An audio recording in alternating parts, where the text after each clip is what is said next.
Well, good evening, everybody, and welcome back to the Van Buren Variety Show. I'm certainly glad you're here. Hi, I'm Bob Van Buren, your host. So, just reminder that I'm here once a week. We talk to an individual guest each week about a various topic. Could be anything, hence the name variety. It might be the person's profession, it might be a hobby, it might be a how to segment, it might be a craft. They could be an entrepreneur. They might do some entertainment for you. But regardless, each week, different guest, different topics. So if you like variety, much as I do, obviously, make sure you hit that like and subscribe button because every little bit helps. And even some suggestions from you, the audience.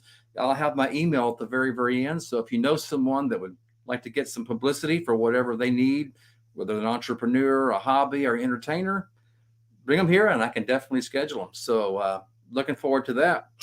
Hope you've all had a great week so far. I kind of had some disappointing news. I told you last week in last week's show that I was going to have an implant by the time I was going to be on this show. I'm going to have this big, wide smile for you. Well, they checked it at the dental office and they checked the post and they had to replace the post for the crown to be put in. So I'm looking at 2 more weeks. So no big smile yet. Yeah, a little disappointed. So just in case anybody asks, that's why I'm not going to give you that big toothy grin like I wanted to. So I had 2 weeks. I've waited 3 months. So I think I can wait. Also, I'm not much of a fashion person, but I went to a store here a while back, and I'm not much of a hat person, obviously, but I saw a hat, and I really, really, really liked that hat. So I thought I'd share it with you. Let me know. Does it look stupid? Should I lose it? I'll let you decide, audience, yay or nay. But I love it. So let me see what you think about it. Now I was wearing a brown shirt and a brown coat when I bought this hat, so it really matches. It doesn't really go good with my Van Buren variety shirt, but I kind of like it. I wasn't even going for this vibe, but someone told me this looks like an Indiana Jones hat. And I'm like, it actually does. So someone said I need a whip now. I'm like, no, I'm definitely not Harrison Ford. So, but anyway, I thought that was kind of like I like it, and someone said it looked pretty retro, which I think it does. So I don't know. I like it. So I'll let you decide, yay or nay. Thumbs up, thumbs down. But it's very comfortable. It's felt and keeps my head warm, and I don't know, trying to make myself look good. So anyway, there's my fashion show for the day. So don't tune off. I'll turn it off. So so anyway, hope you've had a wonderful week. I have getting very, very cold right now where I'm at because winter is definitely here. So anyway, let me talk to you about tonight's show, but let me kind of get your interest up. There are so many animal species today. It would take forever and a day to name every species of animal that roams this earth right now. But all of the animals today have a history. They have wild cousins, I guess you could say, sometimes even larger and much more vicious cousins that have been gone now for hundreds, thousands, tens of thousands of years. So just because they're extinct, we need to know what kind of animals they were and what they evoluted from. And where we get into tonight's topic, one of many topics, is paleontology. Now, I have heard that term many times, but I have no idea really what it is. I mean, yes, I know the summary, the Reader's Digest version, but I really don't know what paleontology is. So my guest tonight, I'm going to bring on in a minute, but let me give you kind of a disclaimer here. Well, not a disclaimer, but you can't control what happens on a live show.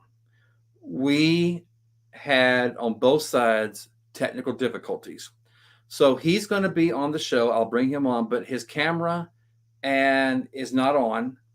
And actually, we're having some microphone issues as well. So what I had to do, you can't see it from where I'm at, but he is actually on speakerphone on my cell phone. I have the cell phone next to my microphone.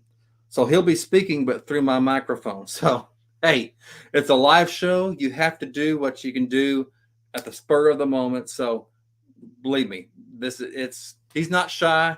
We just couldn't get through the technical difficulties in time to bring you this show. So without further ado, let me bring my guest on, Ryan Edwards. Ryan, welcome to the Van Buren Variety Show. Hey, Bob, it's a pleasure to be here. Hey, glad to see. Glad to hear from you. So, well, let's just kind of jump into it. You heard my monologue, and through my own ignorance, I've heard the name paleontology, but unfortunately, I've never made the effort to investigate what it is and really dig down the details. I know the summary version. So, if somebody was to ask you, Ryan, what is paleontology? How would you define that in the broad sense? Well, what me and myself, the paleontology is the study of fossilized animals, extinct animals, species that are no longer found here on Earth. Well, at least supposedly no longer found here on Earth. I see. So paleontology, it includes dinosaurs as well. Yes, dinosaurs.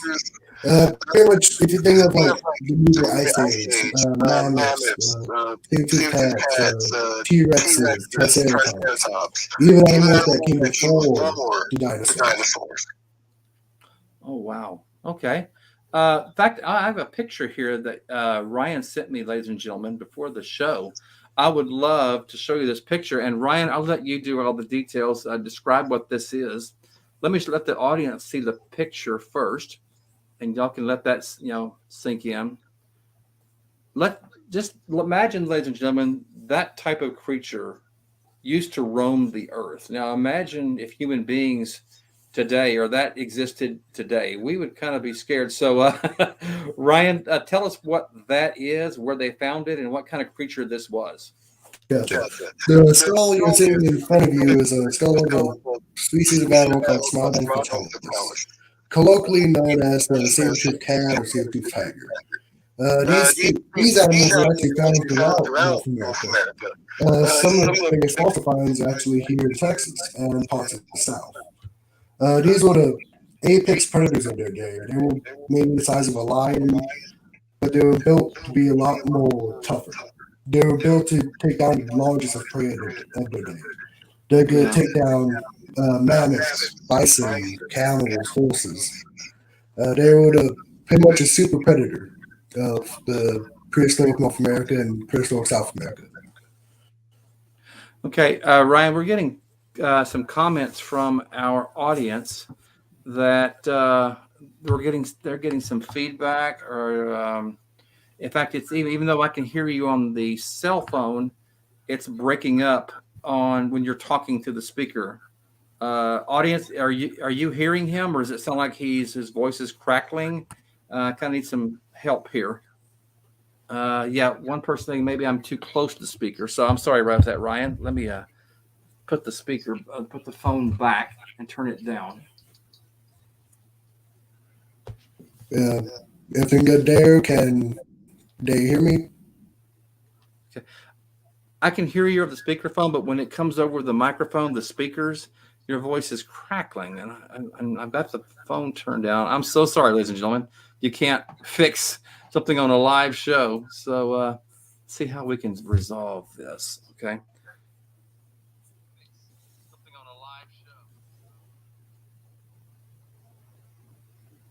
Okay, can you hear me now? You gonna try to say something, Brian? Yeah. Can you guys hear me now? Because okay, my Ryan, I think I know what the problem is. Is your microphone on your PC? It sounds like I cannot hear you now. It sounds like your microphone on your PC is on, because I can hear you through your computer. Is your microphone off on your speaker? If you turn your microphone off on your speaker, maybe that would help. Yeah, because I believe my microphone's off on my computer. Yeah, but I can still hear you. I even have my cell phone. I have my cell phone away from the microphone, but you're still coming through here. It's like almost like your microphone on your computer is still here.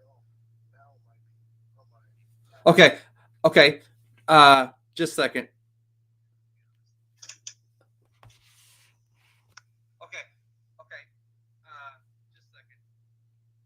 What I'm hearing my own voice now. Shoot. We got some feedback here, ladies and gentlemen. I apologize. It's not his fault. It's mine. Let's see. Let's see. Oh man, live show. What do you do? um, well, I'll tell you what, Ryan. Because you can hear me and I'm getting feedback. If you don't mind, oh shoot. Ladies and gentlemen, we are having all kinds of issues here. So I'm sorry. Hmm, let's see. What do you do during a live show? And I've lost my guest as well. So let's see. We'll be right back. We are temporarily experiencing technical difficulties. So just hang on, folks. And I apologize deeply.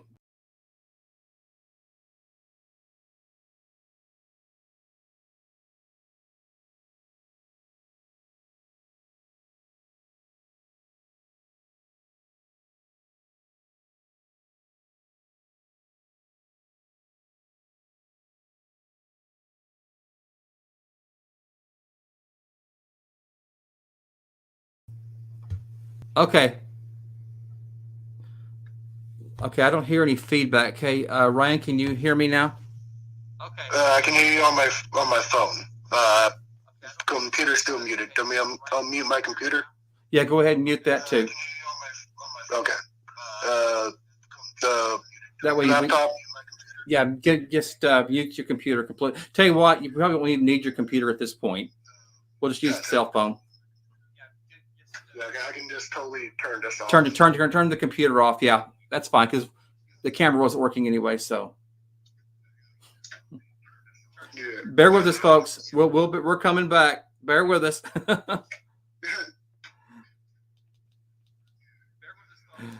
Yeah, because I can still hear my echo in the background.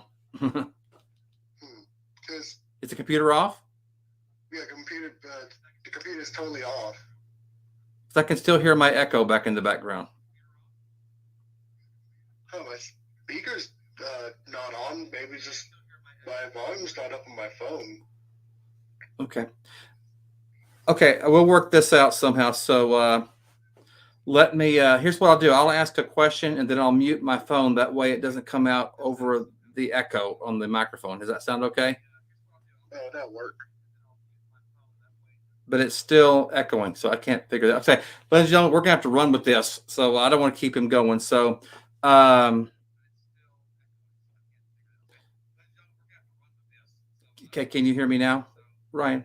Yes, I can hear you. Okay, so here's what we're going to do. So, Ryan, repeat what you said about paleontology, but when I ask the question, give about 2 or 3 seconds for the echo to finish. I'm going to ask you again, kind of, because I don't think the audience heard the first part of this show. What is paleontology? And kind of describe as many details as you can. Wait about 3 seconds.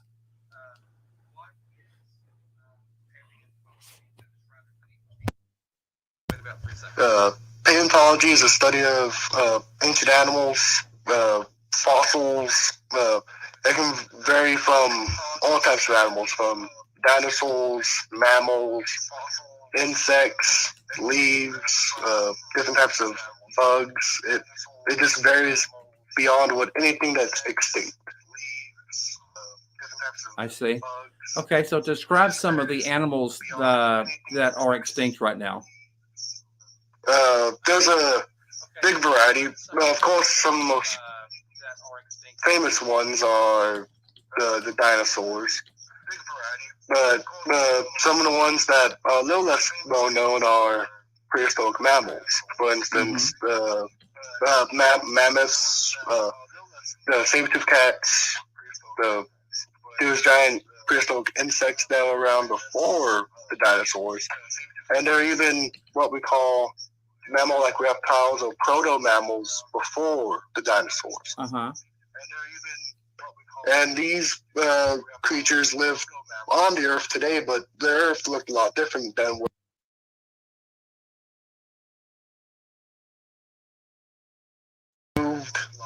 oceans that existed back then don't exist anymore. It's just the world has changed and life itself has changed around it. I see. So these animals that we call them ancient animals, obviously. What are some reasons why they are extinct now? I mean, I know there's probably various reasons, but what are some reasons why these animals went extinct? Well, some of these animals, just that the traits they had just weren't desirable anymore. The environment has changed, so traits they had for the environment no longer let them survive, so they died out. Other ones, especially more recent extinction events, are thanks to humans. Like people, we might have overhunted certain species or destroyed their environments. While some, for instance, the dinosaurs have died due to astrological events. The meteor that hit 66 million years ago in the Yucatan Peninsula. That was a mass extinction that cut off the dinosaurs 66 million years ago. I see. Okay, interesting. So now we might have been doing this during our technical difficulties, but we showed this picture earlier about the saber-tooth tiger, and of course it is extinct. Does the saber-tooth tiger have any relatives today, Ryan? I mean, some people might argue that, oh well, I'm sure the lion and the tiger and the leopard are relatives, but is that true or no? They're actually not relatives of the saber-tooth cat, because if you look at the family of saber-tooth cats, there's something called a Machirodinae, or the saber-tooth cats. The big cats of today are called, their family is called Panthera. That's why if you look at the scientific name of a lion, it's Panthera leo. These totally different species of felines, they're both felidae or felines, cats, even though they're related, they still diverged off of each other. The Smilodon or the saber-tooth cats are a lot more ancient lineage of cats. Panthera, the cats we know today, came out a little bit more recently. I see. Well, how do people find? And when I say people, maybe I don't know if they're scientists. Well, I guess you could say they're paleontologists. How do they come across these fossils? I mean, where do they find them? And just kind of what methods did they use to excavate these remains? With a lot of major fossil finds, they're kind of on accident. A lot of times, someone's maybe excavating an area for mining or for construction work. They might come upon a weird bone or maybe a skull that they can't recognize. So they call the local maybe university or museum, and then paleontologists come out and they find, okay, this is a saber-tooth cat, this is a T-Rex. So they go out there and start doing excavations. In a lot of places, for instance, in Siberia, thanks to something called permafrost, the ground itself is frozen. And due to recent climatic changes, it's melting. So what they do is you actually get a really hard water pump, think of it like a really strong water hose, and actually blow away at the permafrost, and it reveals almost whole mammoths. And last year, actually, a whole baby woolly rhino was discovered intact with fur and muscles still on the skeleton. It was almost as if it just died yesterday, but thanks to the permafrost, it was able to be revealed and shown what it looked like in life. That's very interesting. Okay, let me ask you, Ryan, when did you get interested, or when and how did you get interested in paleontology? With me, I was like, any little kid, they just love dinosaurs and animals. But with me, I wanted to go a little bit deeper. I wanted to find out, okay, if these animals were around, why aren't they around today? Where did they come from? Things like that. So I started studying into paleontology. And paleontology really helps you discover why these creatures might look the way they look. Like with dinosaurs, why are they so large and so impressive when compared to today's animals? And you can kind of see why and how changed through the millennia. I see. Well, is there any kind of special training that you know of? Like a person wants to go into, hey, I want to be a paleontologist. Do you know what kind of courses or what kind of education or training they'd have to have? Or where would they start, actually? I know if someone wanted to get into it, not a lot of colleges offer paleontology because it's a very specialized role, and it's not, I wouldn't say not sought after, but it's not the most common profession. So I know some colleges do offer it, especially I know UCLA, I believe Texas A&M, certain colleges. So if someone wanted to get into it, they could go into a degree for paleontology. Sure. But if someone was more like of a layman, just wanted to find out about paleontology, they can always just go to like a local library or look up online, just look up videos about maybe whatever prehistoric animal they want to find out about, like dinosaurs or prehistoric mammals or mammal-like reptiles or whatever, and it kind of helps you learn a little bit more. Interesting. Okay, let's kind of veer off a little bit. Now we talked about paleontology. We're talking about real animals that we have dug up the fossilized remains of, that we can prove they existed because we have the bones, we have either DNA, something else, or some of them may have evoluted into another modern animal that we know today. It's been said that birds, even the birds that we see every day, evoluted are actually related to the ancient dinosaurs. And so we talked about the ancient animal part, but there's I guess you could say, a veer off subject to that, and it's called mythology. So Ryan, how does mythology fit into, I guess you could say, paleontology and ancient animals, if it does?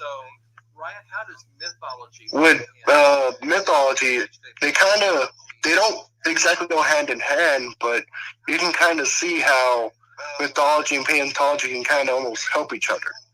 For instance, some paleontologists believe the legends of dragons and of sea serpents and of giants are based on people finding the bones of mammoths, of dinosaurs. For instance, the Greek legend of the Cyclops. If you look at it, most people believe the legend of Cyclops came from the elephant. Because if you look at the skull of an elephant, where the trunk is one giant hole in the skull. So when the Greeks found these skulls, they would believe that hole is an eye socket. So they would create the legend of the Cyclops. Oh, wow, I didn't know that. Yes. And even in parts of Central America, the Aztecs have the legend of the feathered serpents, Quetzalcoatl and Tenochtitlan, and all the gods. Some believe these legends are based on the discoveries of pterosaur skeletons. Pterosaurs are giant prehistoric flying reptiles. A lot of people believe they are dinosaurs that fly, but that's actually kind of a wrong idea. They're actually totally different species related away from dinosaurs. I see. We have a question, Ryan, from the audience. So let me bring that up on the computer. I know you don't see it because you don't have your computer on, so I'll read it for you. Gary Spikes is asking you, do you have to have a license to get a job? I'm assuming a license to do paleontology. To my knowledge, you don't need a license to do paleontology. If you wanted to do, for instance, dig sites or go do field work, you need a license there because you're actually digging into the dirt and doing physical excavation. But if you wanted to do maybe lessons or teach about paleontology, you wouldn't necessarily need a license. But if you wanted to do the actual field work, then you would need a license because a lot of times you're going on government land or even First Nation land, which you need certain permissions to go onto land in order to dig up the bones. I see. That takes a really steady hand to do that. Do you know? I don't know. What kind of equipment do they use? Because when they're digging, they want to make sure they don't damage it anymore, the bones. I know they're fragile. So do you know any kind of tools they would use?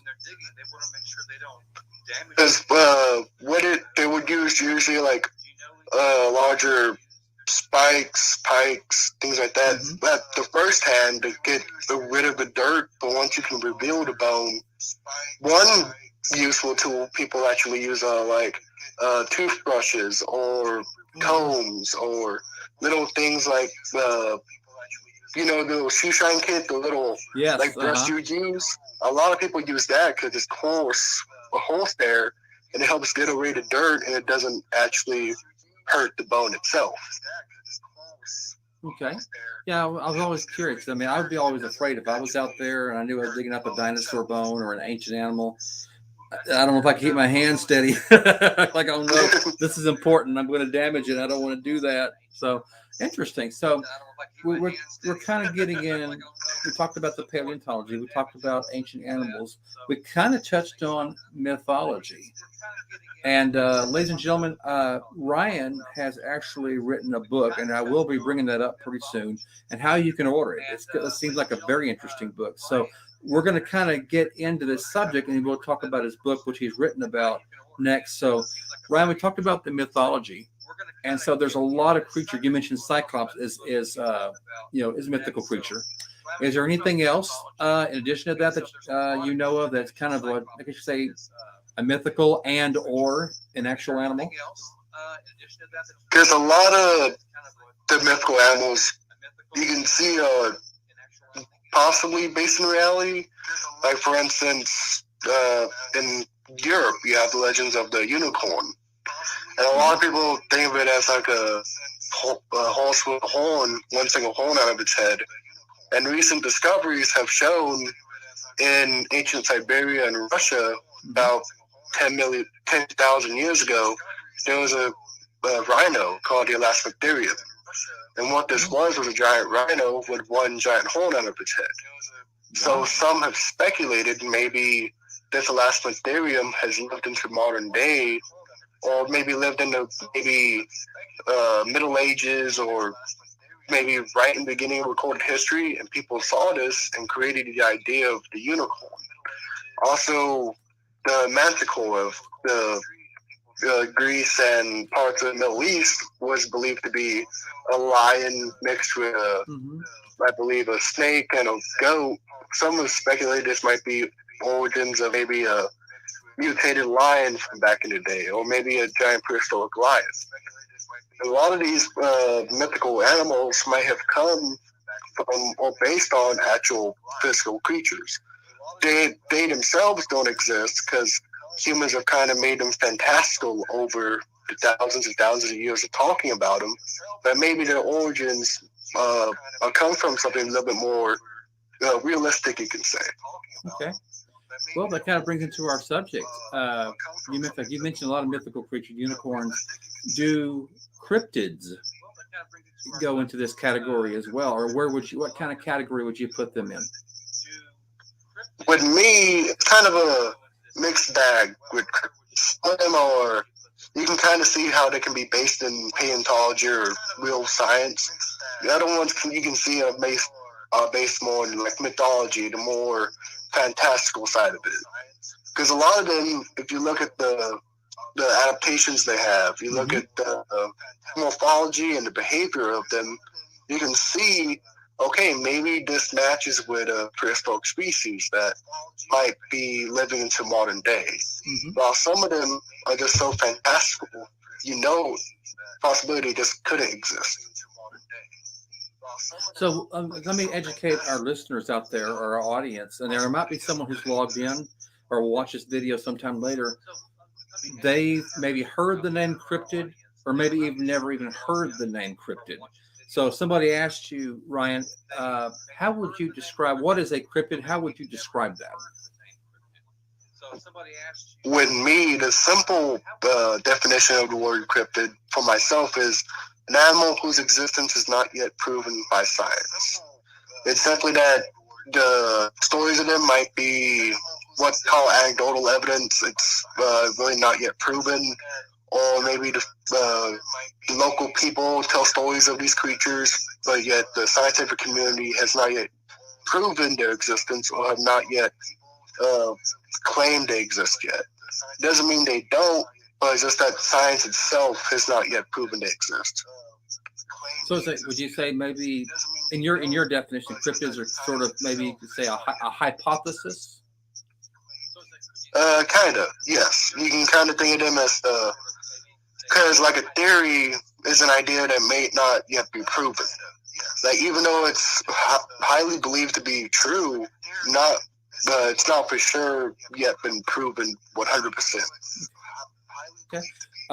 Again, not proven. But cryptids, how do you feel? We'll assume it's true. We'll assume that there really is cryptids today. Even where would you say they fit on the evolutionary chain of life? I mean, if you don't, you don't have to guess if you don't know. But what are they related to? How they get here? What they evolve from? I mean, do you have any opinions about that? Because with me, I think a lot of them are just natural species. Just maybe that their evolutionary history we already know, but just that they are so well at hiding, we just have not found evidence for them yet. On other certain cryptids, I believe it's a possibility that their evolutionary history might not be exactly what we think of it as.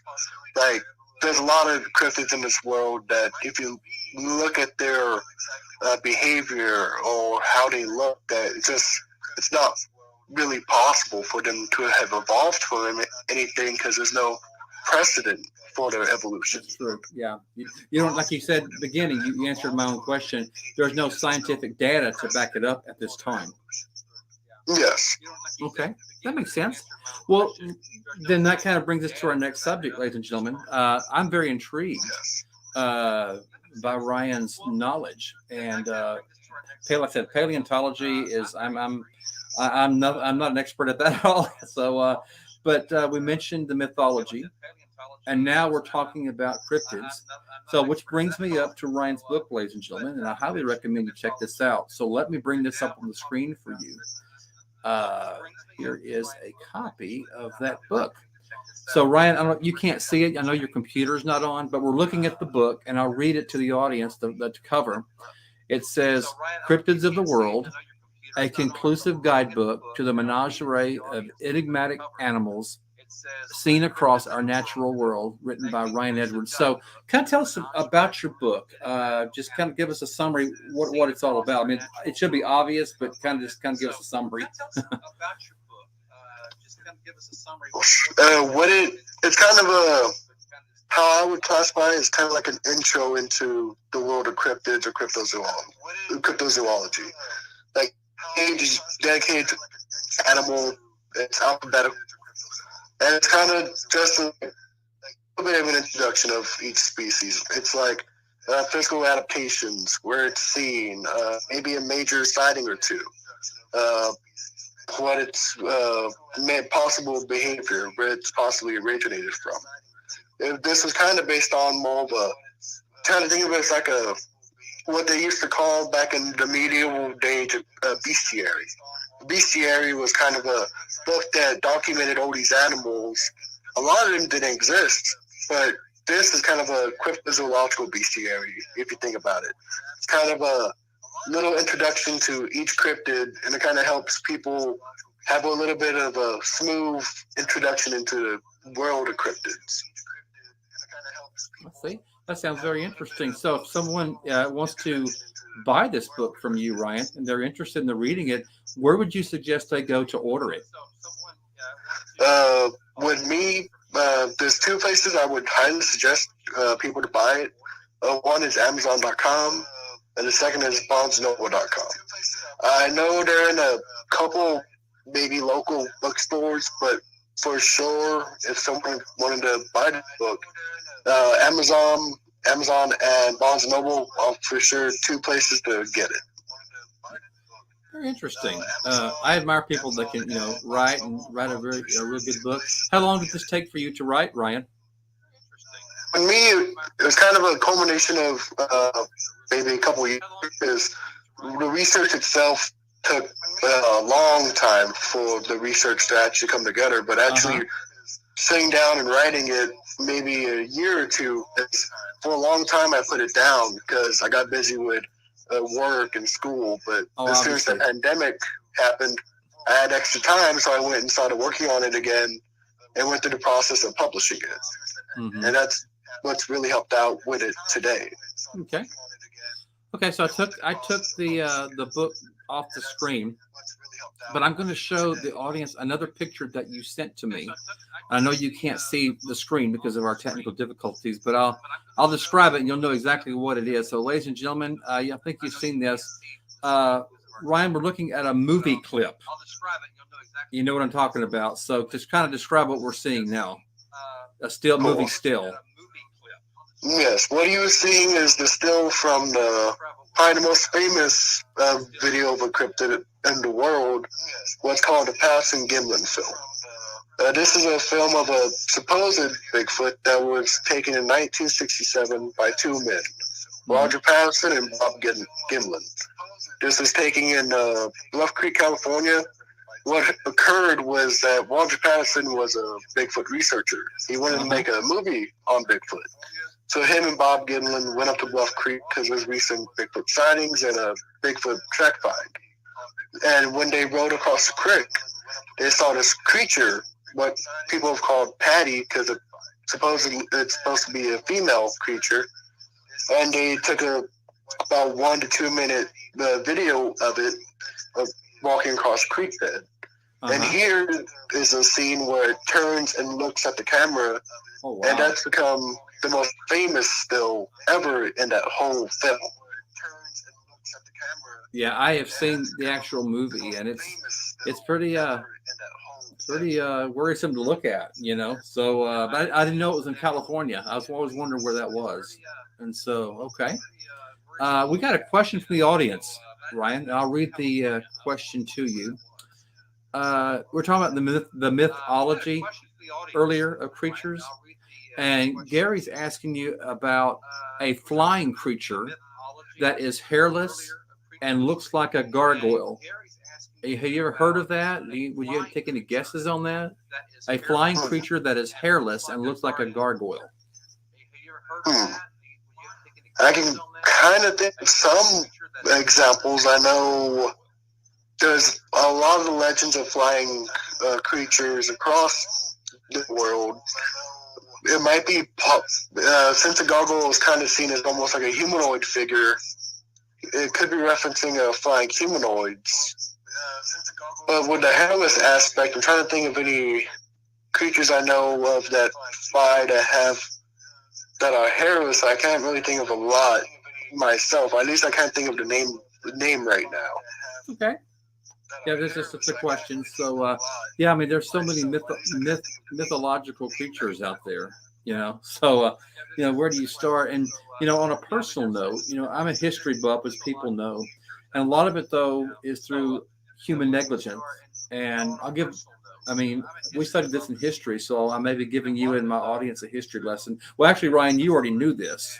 So, ladies and gentlemen, back years ago in the United States, throughout the 1700s and the 1800s and up until the 1920s, there was a type of bird here. It was called a passenger pigeon, you know, and they were very, very common.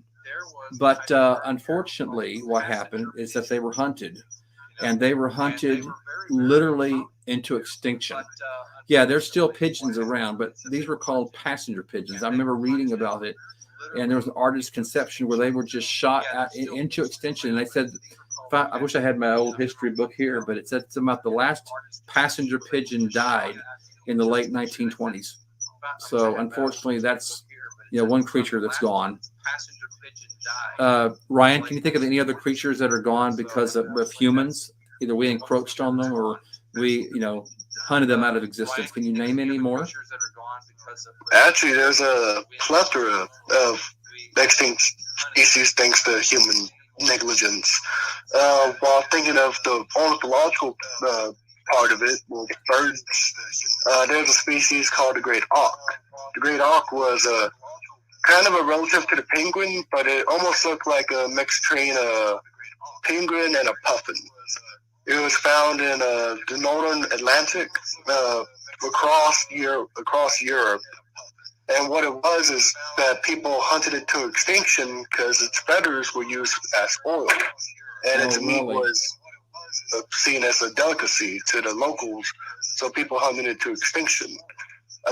One big issue is a lot of predatory species have gone extinct thanks to humans. For instance, in Tasmania, if you've ever heard of the Tasmanian tiger, or also known as the thylacine, that was a species of animal that became extinct thanks to humans. Because once people went into Tasmania and Australia, they believed this creature was killing off their sheep, so they actually put a bounty on this animal's head. And this animal went extinct in the 1930s. And actually, the last living animal of the thylacine died in 1936, I believe, and died thanks to human negligence, because they're not really, they're susceptible to the cold. They don't like the cold a lot. And someone left, I believe its name was Benjamin outside when it was raining, and it got sick and died. Oh, no. So it's kind of amazing to think that the last living specimen died thanks to someone being negligent. Sure. Yeah, like you said, there's probably myriad species that are extinct now that we won't see again, and that's unfortunate. But let's kind of back up a little bit. In fact, we're going to back up a few million years. We've heard all about the dinosaurs, obviously, the ones that we know the most, like the T-Rex, etc. Were wiped out. So we've heard, there was a big asteroid that hit the Earth, and so we've heard many things. So, do you support the asteroid belief? Is that what wiped out the dinosaurs, or was just something that caused them to die out, a disease, or what's your take on the dinosaurs becoming extinct? Well, in my opinion, I believe that the asteroid impact was the thing that killed off the dinosaurs. Okay. Because if you look at the rock layers, the fossil record, what they call the KPG extinction event is where the asteroid hit the Earth. After that, the non-avian dinosaurs found anywhere in the fossil record. But a lot of paleontologists have speculated that it's a possibility that the dinosaurs were kind of already on their way out, if you speak. Oh, really? Yes, because it's a possibility that they were just overpopulation. That the Earth had kind of, what you call is I believe it's called total population holding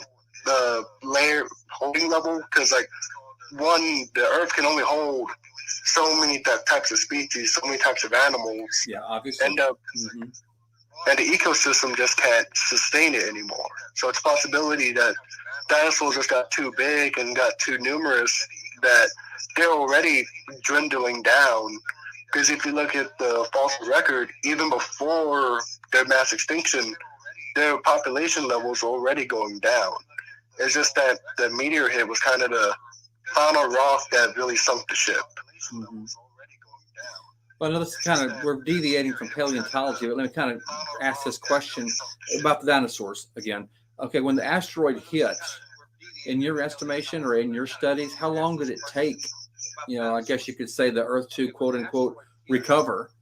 Was it, just estimated amount of time? Or I know some creatures survived, obviously, but in order for them to get quote unquote the world get back to normal, did it take a while, or how long would you say it? Like vegetation started growing back, animals started coming back. Was it a while, or how long would you say it? I believe it was maybe a million years or so until actual large species started to come back out again, and the ecosystem actually started jumping back. Because if you look at the history of life and the fossil record from the end of Cretaceous, which is the dinosaur mass extinction, to what they call the Paleocene, which is the next era after Cretaceous. It was about maybe 500,000 to a million years until like the animals started coming back, the mammals started evolving to become larger, the ecosystem started changing. Because for the extinction of the dinosaurs, the extinction didn't just happen like in a day. It took thousands of years for these animals to die out because the Earth was ultimately changing, and there were some holdouts, but it took a long time for the Earth to come back, to bounce back. Sure. We were talking about ancient animals. Actually, we're talking about animals that are extinct now. We got a really good comment, and I forgot about this. I thank Jean Hudson for bringing this up. I'm going to show her comment, Ryan. I'm going to read it to you since you can't see it. Jean Hudson says, "We have lost many bees. There was a orange and black bumblebee you can only find in one small town, and not many of them." And I've heard that on the news, Ryan. Maybe you have too. That the bees seem like they're dying out, especially the honeybees. Yes, and just simply because the bees are very reliant on the ecosystem. They really need a lot of flowers, a lot of pollinated plants, and people were just destroying so much environment that they just can't hold out anymore. And it's very sad because a bee is kind of what they call a keystone species. Its own existence is very reliant, like other animals rely on its existence. So with the extinction of the bees, that would pretty much be the end of so many species, and it is kind of a trickle-down effect. One animal goes extinct, then another one, then another one. And it's kind of like dominoes. Yeah. I think a lot of its pesticides are killing them as well. Yes. Because I know back in the 1950s and 60s, I forget the name of the certain pesticide that they were using, but it was so strong it was even killing a lot of people because it was just so strong to insects. And once the insects died, it would get into the plants. And then when people would eat the plants, it would get into people. And it was kind of just a lot of people and a lot of animals would die from it. Well, Jean brought a comment up, and I agree with her. She said Einstein said it, that if the bees die, we die. And I agree with that because they pollinate everything. They give us honey. So I'm inclined, unfortunately, to believe that. Yes, like a lot of the plants we rely on, from apple trees to lettuce, we rely on bees and pollinators for those. And it's not like we have a way to pollinate them ourselves. We haven't replicated that technology. I don't think we ever can. Yeah. Yeah. So, have you ever personally, Ryan, been on any kind of paleontology digs or archaeological digs, or do you know anybody that has done that personally? Me personally, I have not been on a dig. I've been close to some, because close to San Antonio, there's I believe a government canyon state park, and a couple years ago, on one of the creek beds, they found some dinosaur footprints. Oh, wow, interesting. Yes. And of course, I didn't know they were there. No one knew they were there until a couple of years ago. Yeah. But thanks to that, my local museum here in San Antonio made a whole dinosaur exhibit thanks to that discovery. Very interesting. I would be interested in seeing a dig as it goes. I mean, as an observer, not a participant. I wouldn't want to run what they're doing. Yes, like I know one big place that if someone wanted to see like a paleontological dig happening in front of their eyes, if anyone were to live in Los Angeles or live anywhere in Southern California, there's a place called Rancho La Brea, or the La Brea Pits. And this is the #1 vertebrate fossil site after the dinosaurs found in North America. This is where people find mammoths, smilodons, short-faced bears, American lions. And what it is, it's a place where oil and tar bubbles up to the surface, and it gets covered over with leaves and water. And animals step in the tar, get stuck, and their bones lay down there. And soon enough, hundreds and hundreds of animals die over the thousands of years, and people have discovered it. I believe that fossil site alone has been over 5,000 dire wolves found alone. Wow. Man, it's unbelievable. Now, you said it was in Los Angeles, Ryan, but what did you say the name of it was? I didn't catch that. Rancho La Brea, or also look for the La Brea tar pits. You're saying Puerto La Brea tar pits? La Brea, L-A, La, and then Brea, B-R-E-A. La Brea. Okay, gotcha. Tar pit. Okay, that may be something worth checking out. Yes. Okay, awesome. Well, tell you what, I don't have any more questions, Ryan, but as I promised, though, and I told my audience, well, I'm going to promote your book. So, ladies and gentlemen, if you want to see or even read, of course, an interesting book about cryptids, then I would highly recommend that you check this one out by Ryan Edwards. I'll read the cover to you.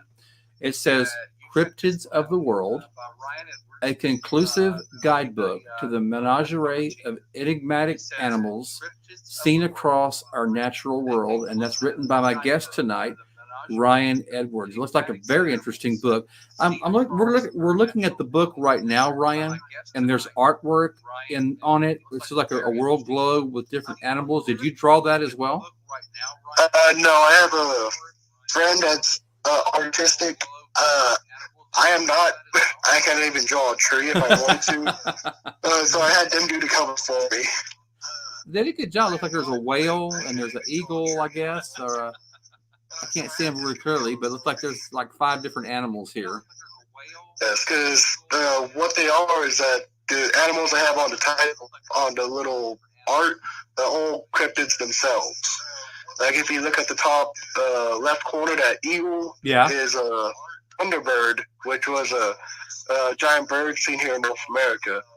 The one to the far top right, that's a kind of an artist rendition of Nessie or the Loch Ness Monster. Okay. Below that, there's a creature called the Nandi bear, which is described as a giant monster. It's found in Western Africa. Okay. On the bottom, it's something called a Queensland tiger, which is what's believed to be a living, what they call a Thylacoleo, or the marsupial lion. Okay. It's kind of a marsupial that would be on a convergent evolution with lions. Okay. And the last one is a creature called the Isnashi. Think of it as a giant human-shaped spider monkey seen in the Andes Mountains. Interesting. Okay. I'm looking forward to getting this. And you said we can get this on Amazon.com and also Barnes & Noble. So absolutely. Wow, this looks very interesting to me. So, ladies and gentlemen, if you want to know more about Ryan's expertise and his research, definitely go to Amazon.com or Barnes & Noble and look up Cryptids of the World by Ryan Edwards. It sounds like a very, very interesting book. So love to promote authors that's written books like this. So, well, Ryan, I don't have any more questions for you. On behalf of Van Buren Variety, I apologize to the audience and to you. We can't anticipate technical problems. So again, it was on both sides. You had some issues and I had some issues on my side, but hopefully we got through it, and we had a lot of audience here tonight. So I think we'll be okay. As guess you could say, it's a learning experience. And honestly, if ever in the future, if I get a little bit less technical difficulties on my side, I would love to be on your show again. Yeah, we'll do that. Absolutely. Yeah. And I'll tell my audience that as well. I will be bringing Ryan back on the show. That way he can talk better.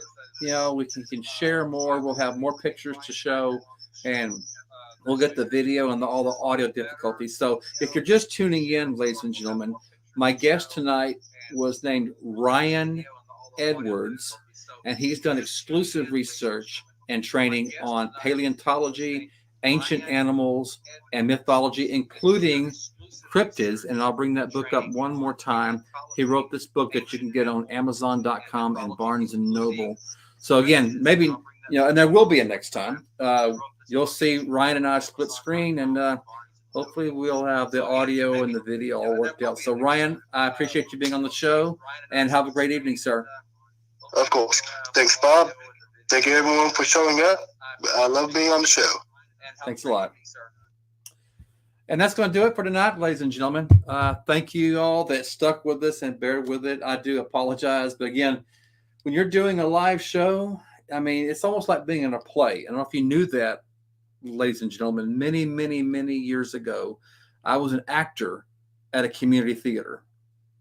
And one of the things the director always told us is that if we were doing a live performance in front of an audience, and if something happens, somebody forgets a line, something gets dropped, a prop is not where it's supposed to be, you go on. You can't, there's no such thing as cut.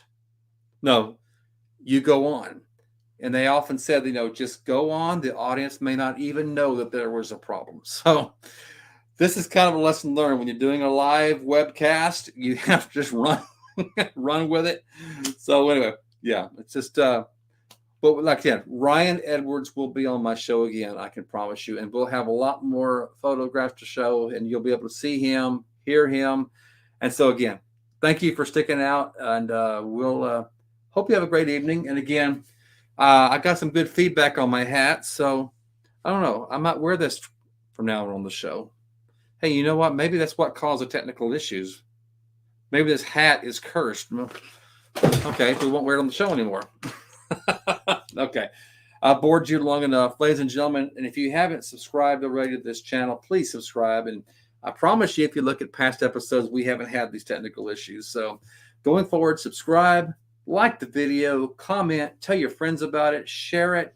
We'll get the word out. And if you know of anybody that has an interesting profession, a hobby, or an entrepreneur, entertainer, you'll see an email address for this show at the very, very end during the ending credits. So make sure you write that down, pause it, and let me know. And we can definitely put them on the show. Again, this is Bob Van Buren for the Van Buren Variety Show. Thank you very much for coming. And also, again, I want to say it again.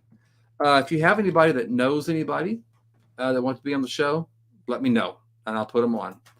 That's all for tonight, ladies and gentlemen. Have a great evening. Good night.